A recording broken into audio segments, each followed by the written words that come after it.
Headlines often frame the UK grid as a marvel of the modern green transition. And yet, the daily reality of keeping the lights on is far more precarious than those statistics might suggest. This vulnerability fuels the loudest argument in the current energy debate: the promise that drilling more of the North Sea will secure our independence and lower your monthly bills. This chart of the North Sea's historical gas reserves clarifies the geological reality. We are working with a mature basin, where roughly 90% of the total resource has already been extracted and burned. This flow directly into the global market index demonstrates why there is no hometown discount. The UK acts as a price taker, meaning British consumers pay the exact same international rates regardless of where the gas was drilled. Squeezing the final drops from an aging basin provides an illusion of control, while failing to protect the public from global energy shocks. If domestic gas cannot lower bills or stabilize the grid, we have to look at what is actually keeping the country running. Our reliance on wind and solar introduces a specific risk known as the doldrums, prolonged winter periods of cold, still weather where renewable generation simply collapses.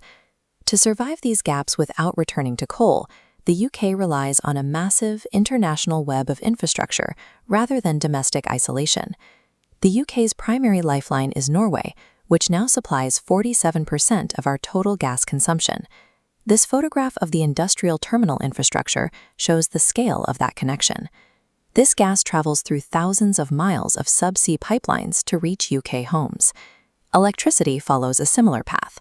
This map identifies 10 interconnectors, massive subsea cables plugging the UK grid into France, Belgium, Denmark, and Norway. When UK wind generation fails, these cables act as a release valve, importing baseload stability, like French nuclear power, to balance the system.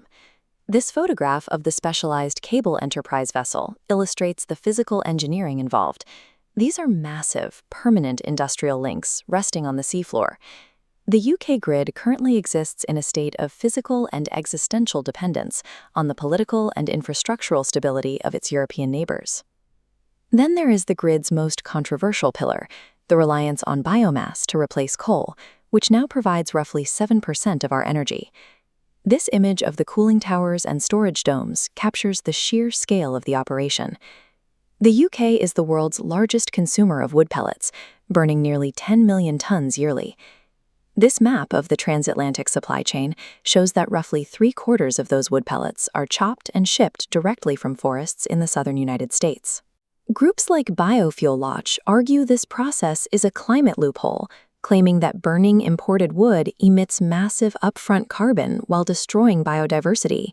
These environmental concerns have merged with public anger over high energy costs, visible in the words "to burn" stamped across residential bills during recent protests. The UK's recorded progress in decarbonization currently relies on the questionable reality of burning foreign forests. The UK's energy transition has evolved into an intense geopolitical vulnerability. This dome at Sizewell B represents a broader race to rebuild domestic nuclear fuel enrichment as the UK and its allies scramble to replace Russian uranium imports. The next frontier involves offshore hybrid assets, which will link new wind farms directly to foreign grids, further blurring the lines of national borders.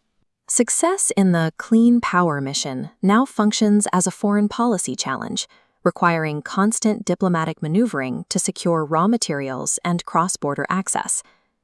Managing the North Sea's decline requires abandoning the myth of domestic fossil fuel supremacy in favor of constant, expensive offshore investment.